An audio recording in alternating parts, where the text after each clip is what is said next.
వెతుకుతూ ఉంటే ఈ రోజు నీ జీవితంలో ఎన్నో ప్రశ్నలు నిన్ను కూడా వెతుకుతూ ఉన్నాయేమో. అనారోగ్య పరిస్థితులు వెంటాడుతున్నప్పుడు నన్ను ఎవరు స్వస్థత పరుస్తారు? అప్పుల బాధ నుండి నన్ను ఎవరు ఈ ఊపి నుండి బయటకు తీసుకుని వస్తారు?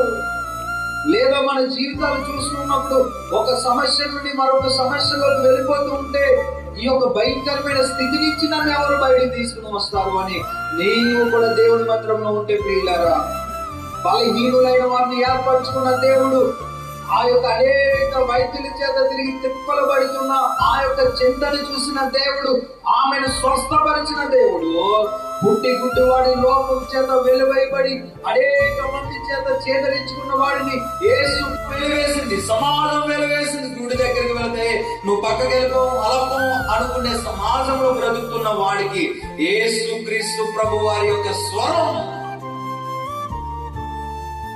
ఆయన ఎప్పుడైతే కేకలు వేయడం మొదలు పెట్టాడు, యేసు క్రీస్తు ప్రభు వారి వెళ్ళి గుడ్డివాడిని అడుగుతున్నాడు, కుమారుడానికి ఏమి అయ్యా, నా కళ్ళు ఇవ్వయ్యా.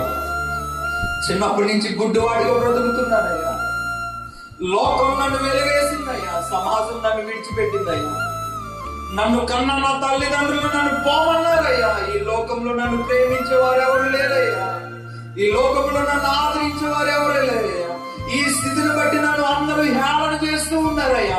నువ్వు ఈ రోజు ఆ యొక్క గుడ్డివాడిని స్వస్థపరిచిన దేవుడు, ఈ రోజు నువ్వు కూడా అంధకారంలో ఉన్నప్పుడు, నీవు కూడా చీకట్లో ఉన్నప్పుడు, నీవు కూడా విధవరాలై ఉండొచ్చు.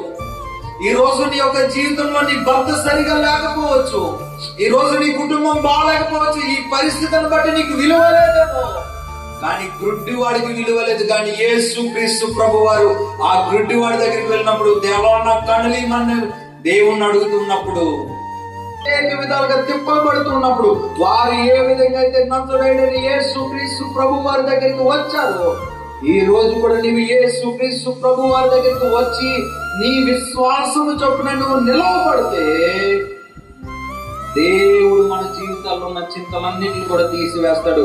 చప్పటి కూడా దేవుడు మనం మహిమపరుద్దాం.